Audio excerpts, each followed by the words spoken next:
Hello, it's Friday, June 3rd, 2016, and as of this recording, I'm still depressed, but I'm not dead.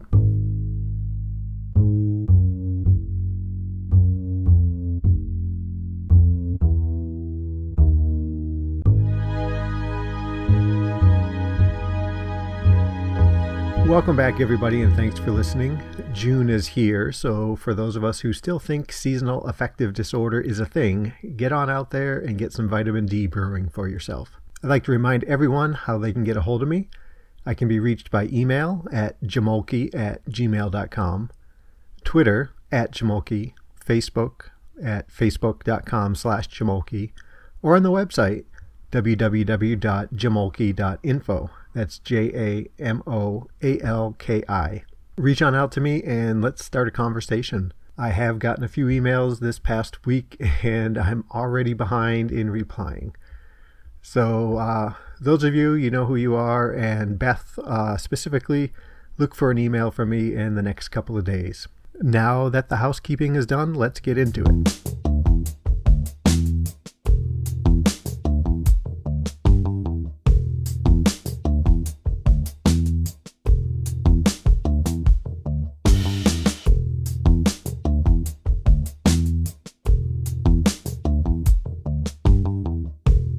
So before I get into this episode's talk, I want to tell all of you that episode 12 is brought to you by hydroxynorketamine. That's right, this metabolite of the party drug Special K, also ketamine, has shown lots of promise in giving rapid response effects against depression without the dissociative effects brought on by ketamine itself. So today I want to talk about kind of my recent and currently still going on battle with some stigma about my depression. We're going to talk about therapists and more specifically a recent interaction I had with a therapist that prompted me to move on and seek a new therapist yet again. So what's been going on is, since I started this podcast, I've been not terribly active, but more active online in social communities, those who speak out on mental illness, support groups for mental illness, and sometimes it's been really good for me. Sometimes, there is a lot of talk about, those pesky platitudes and affirmations that I dislike so much. So right off the bat is, let's talk about the stigmas that I'm kind of battling with right now. About 3 weeks ago, maybe, I started kind of getting back into doubting my depression. Maybe why am I depressed? And I think I've mentioned this before, where it seems like a lot of the more prevalent stories about depression itself, at least to my view, have to do with folks who maybe have a specific occurrence that maybe triggered their depression. And we can get into all the, are you predisposed for depression, what depression really is. So I still kind of fight with myself as far as, is my depression chemical based? Is it, emotional only, or maybe personality based? I'm not really sure, but I know that I can't trace it back to a specific occurrence, at least that I'm aware of. So I've been wondering a lot, like, why am I depressed? What brought me here? Is this all I am? Part of a discussion last night where a member at the DBSA, Depression Bipolar Support Alliance group that I go to, this person said that they believed that the egg they were conceived from was depressed, and that's what it was. And it was, it was interesting to think about. I haven't done the research enough, or at least I haven't read anything where it would say that, you can be depressed from birth. And that's, if you're going to take it literally what this person said. But the idea was that they were going to be depressed no matter what had happened. And, this is a person who I look up to, who, has said more recently just last night, but in general has said a lot of the things that relate to me, that I see going on with me, and at least on the surface, what's presented out to us, to the world, this person seems to be a really good person, someone who understands that they're depressed, and while they don't have it all worked out, they know, they're aware of it enough, and they seem to be working with it as opposed to against it like I am. So there's something there for me to look into. So yeah, that was an important interaction last night at that group. So back to the conversation here. I've been wondering how valid my depression actually is. I wonder, am I playing too much the victim of it? Is it sometimes not as big as it should be? Or I guess it seems to be, am I, just that, I guess, am I playing a victim? Am I saying, oh, I'm depressed and today I just can't get out of bed, and oh well, I'm just not going to get out of bed? And why I'm tying in social media to this is I see a lot of that on Twitter, and maybe not specifically staying in bed, but it's, hey, you're going to have a bad day today, you can have a bad day, and tomorrow just go again. And I know the message in that is, hey, don't beat yourself up over the bad day. But a little bit of that also is that it seems to be, or I guess I take it a little bit sometimes as, hey, you are going to have a bad day. So if you've got a bad day, pack your bags and just ride it out. I guess I don't know. I'm just looking at the wrong way through this, right? I'm not, I should take it as what it is instead of what else it could mean. But, it's day after day after day, I see these same kind of messages with different words and from different people, but, essentially almost enabling, I guess that's a good way to talk about it, almost enabling me to call it quits on a specific day. So I wonder and I worry that I am maybe taking advantage of my diagnosis sometimes. I don't know. I really wonder if I could do more, or if really I can't do more, that this is really, those days when I can't seem to focus. I can't seem to even make the decision to, again, I've mentioned this before, get up and go to the bathroom. I can't even make that decision. I feel like my mind just goes totally blank, and I can't focus on anything. It's almost like I can't find the mental message to my feet to say, hey, get up, take me to the bathroom, take me out for a walk, take me to go, pay some bills, do some food shopping, do some laundry. So I was in this getting to this point where I'm really questioning again my depression, and I've read different things. There's a nice subreddit about depression, and I check that. I go to that every day and reply a few times to a couple people. But it's some people who are questioning, am I depressed or am I lazy? Am I depressed or am I just useless? And I don't, I wouldn't say it's bothering me all the time, but it's the past few weeks it's been a question for me, and I was kind of wavering on what my situation is.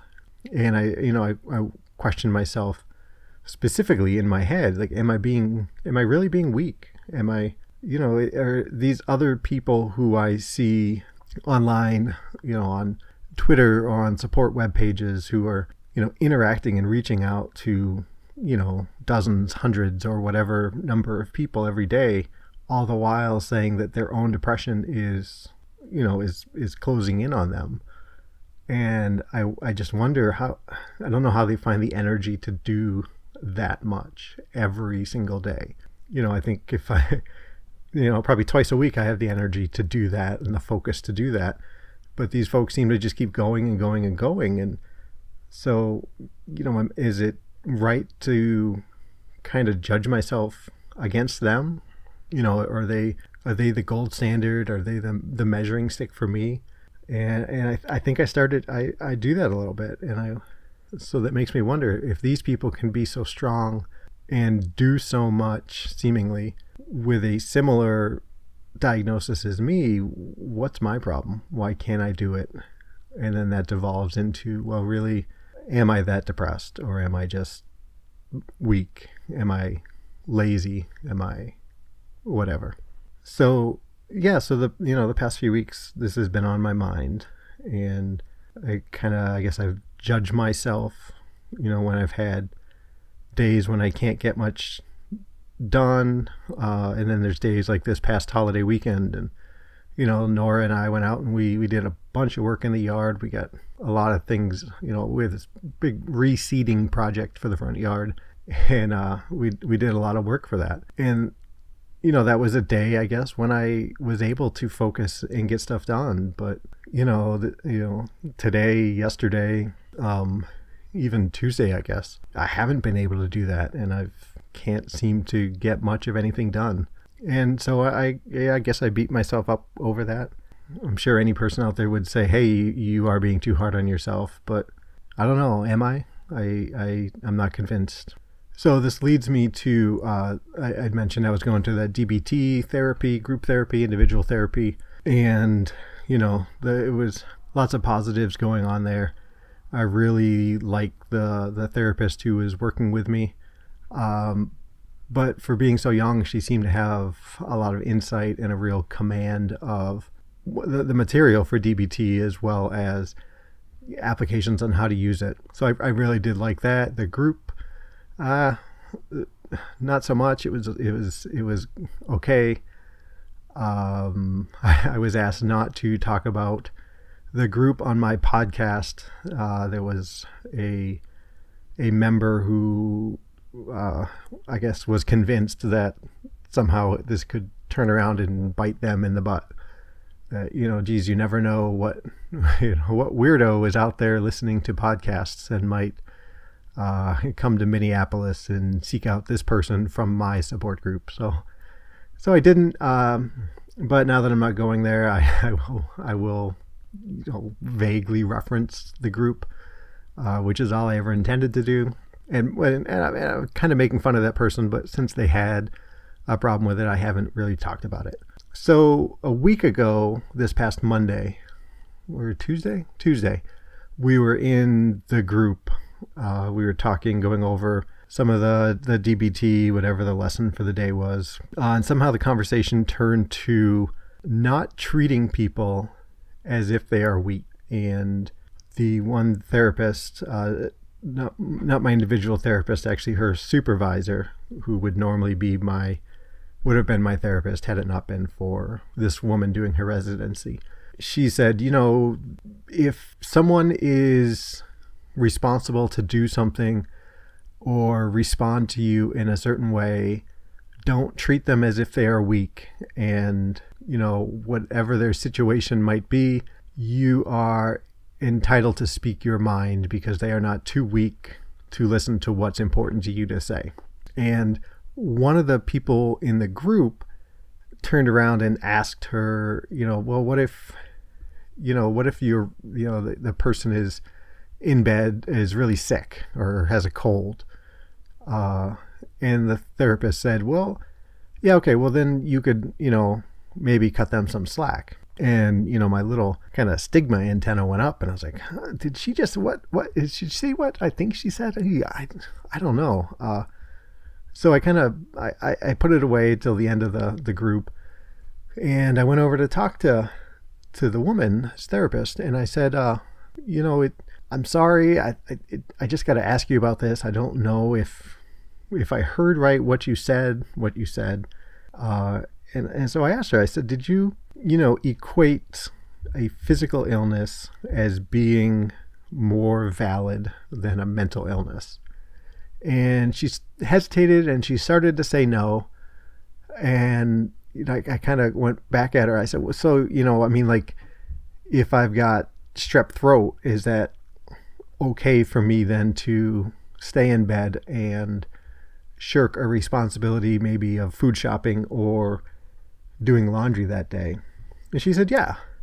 I said, but if I'm having a really bad day and my depression is just taken over and I find myself really struggling and, unable to get out of bed or, out of the bedroom, then that's not okay. And she said, well, yeah, I mean, you gotta get up out of bed and do things, and you gotta suck it up sometimes. And I was taken aback, and all these different things came crashing down on me. I was confused. I wasn't really sure. I wanted to ask some more to further clarify, because in my head I was thinking, no, I'm still mishearing her. I'm not quite catching what she's saying. So I started to ask again, as like, so if, and I didn't want to bring up, the big overreaction kind of illness is cancer. You wouldn't tell someone who has cancer they have to go to the grocery store, on Tuesday because they said it would be Tuesday. But I didn't want to do that, because that's, while maybe valid, maybe invalid, that seems to be kind of overreaction comparison. So, I said, so you're saying that there are times when I should just suck it up and get out of bed. But if I've got an ear infection, maybe it's okay to stay in bed. And she said, yeah, I think that's right. And I still really confused. I said, oh, okay. All right. Thanks. And I got up to leave, and I was, so that week I was big into this, Fitbit walking challenge. So I was walking home that day about 2.5 miles or so. And the whole time I'm walking, I'm thinking about what she said, and I'm thinking about, the past couple of weeks that I've been having, and geez, I don't know. I mean, in a minute and a half, 2-minute conversation, this woman who I've in part entrusted my therapy and recovery to has validated all these questions that I've been having, that, geez, my depression must not be valid. I guess I am being weak. And, by the time I got back to the house, I was drained. I was in a situation where I absolutely didn't know what to think about myself and my illness, and what any of that meant to me as far as the rest of the week, the rest of the month, the rest of my life. What am I doing wrong? Where did I go wrong? Where did I, at what point did I think I was depressed and start convincing, psychiatrist after psychiatrist and therapist after therapist that I am depressed? Why did I try to kill myself? I mean, is that, holy cow, how weak is that? How awful was that? And, I basically shut down for the rest of that day. And the rest of the next day. And I just mentally, I didn't know what to do. And so so I kind of made the decision on my own that clearly I didn't feel like I could go back to that therapy group, that kind of situation. And, I part of me still wants to think I misheard, I misunderstood what she was saying, and that it would be, I would be the better man if I went back and we hashed this out and moved forward. But I don't know. I think I came to the decision that I would always question it. I would always wonder. And I don't think I'm in a situation where I would know what to do if that's actually what she thought and it came up again. So I went, I had an individual therapy that Thursday, and I went in and told Kayla, I said, hey, listen, I'm just not, this isn't working out. I'm going to go another direction.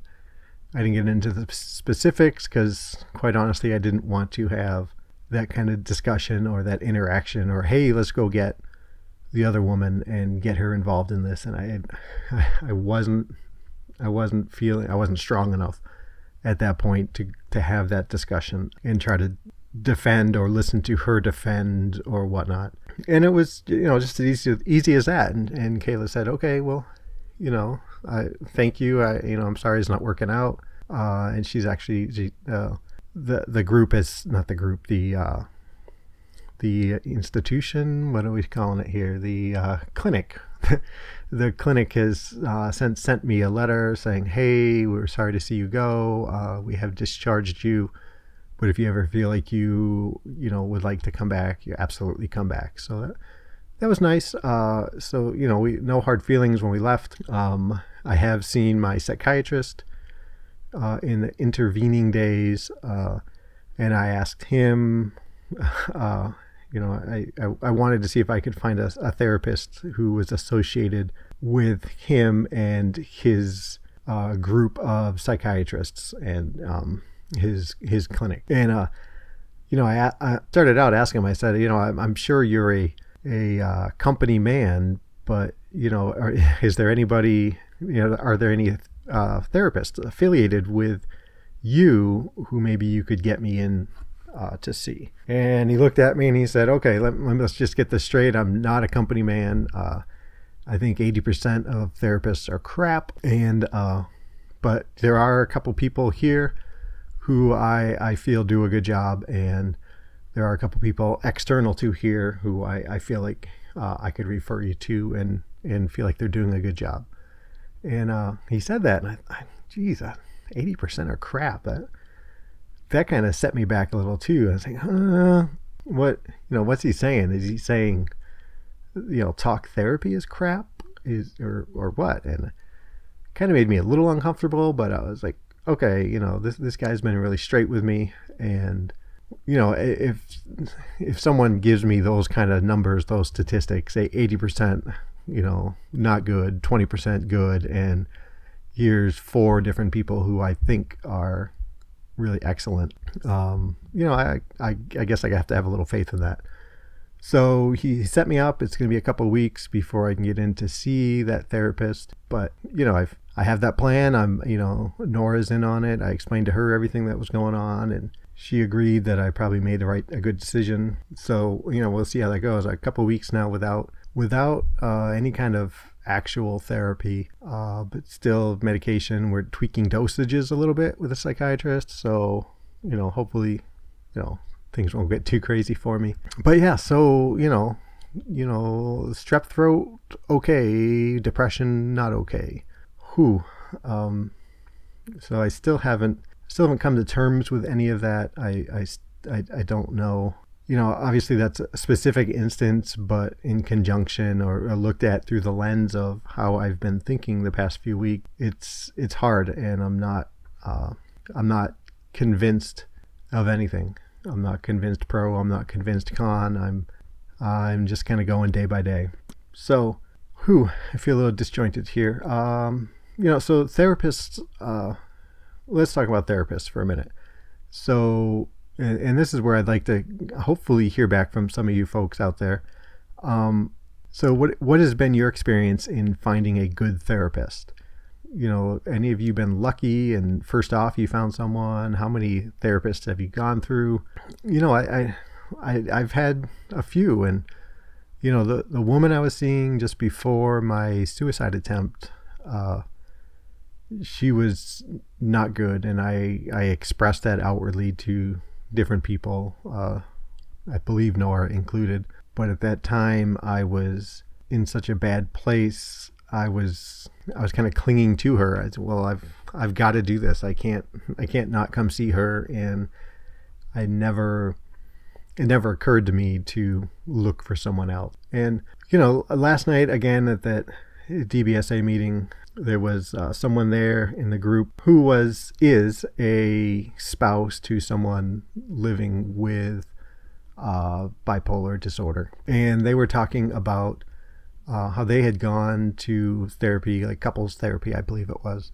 And that this person had gone to some therapy and just really felt like, there's nothing going on here. This didn't feel like a good fit.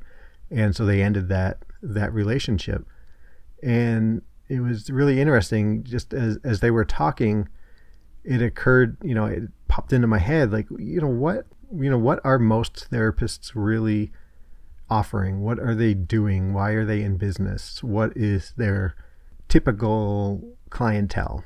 And so I started wondering if, who are the folks who are going to, quote unquote therapists? So licensed social workers, master of social work, or, not actual psychologists, psychiatrists, but, therapists. And who are the people going to see them? And, there's all these child therapists and teenage therapists and, couple therapy and, all these different things. And I don't know that it's true. I don't know what the statistics might be, but I kind of wonder if, it's not insignificant, maybe more than half of folks going to therapy are, while they're genuinely having some kind of distress, I wonder if they are having the level of distress that someone like myself or other people who are, would go to a DBSA meeting or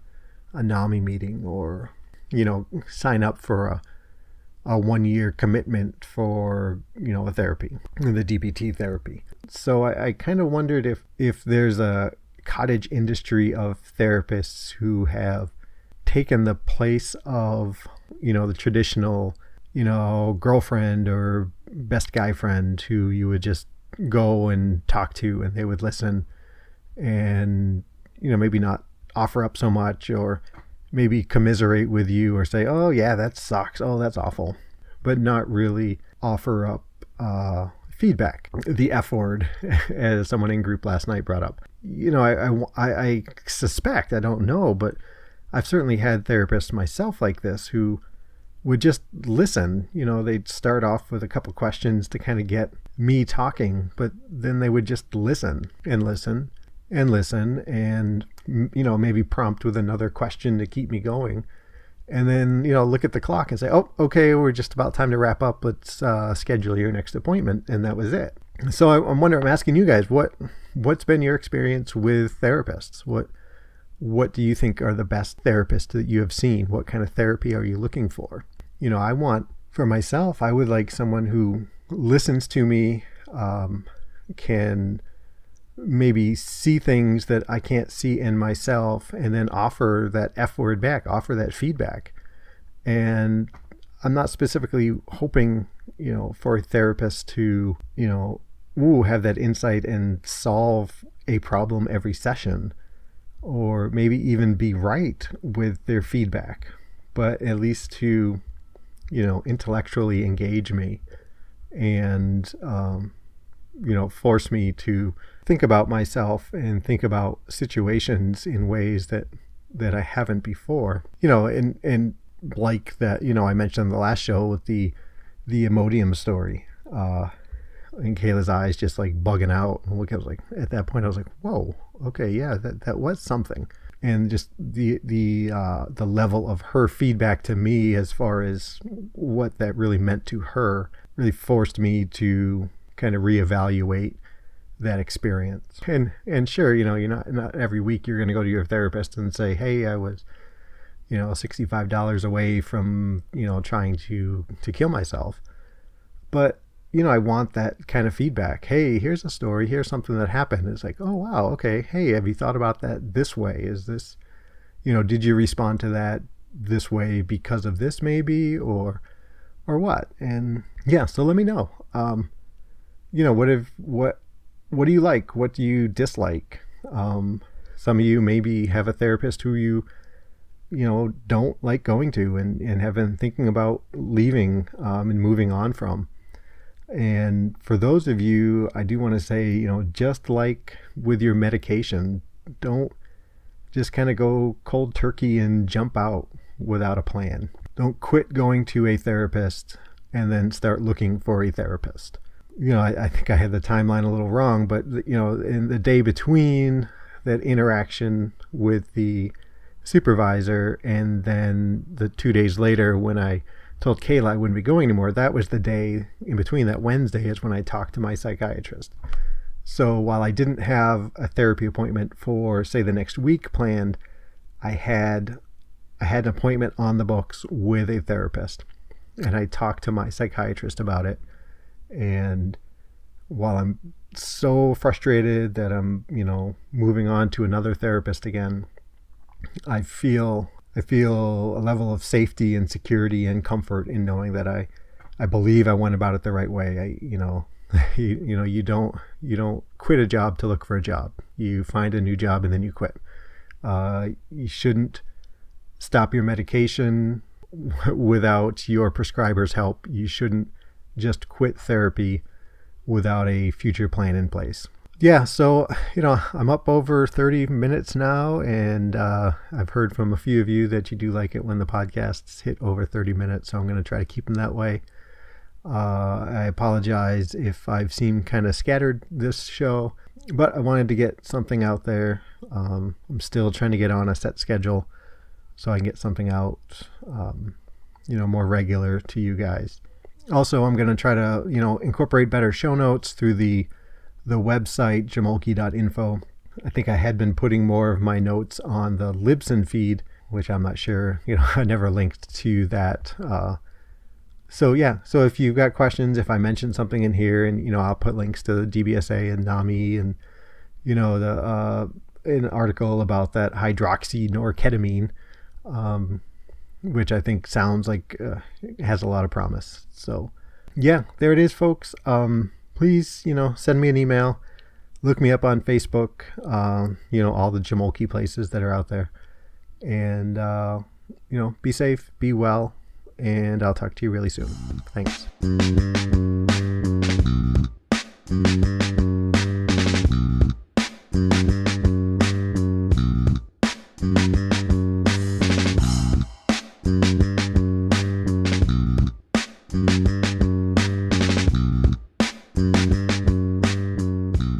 Here's what I got to tell you.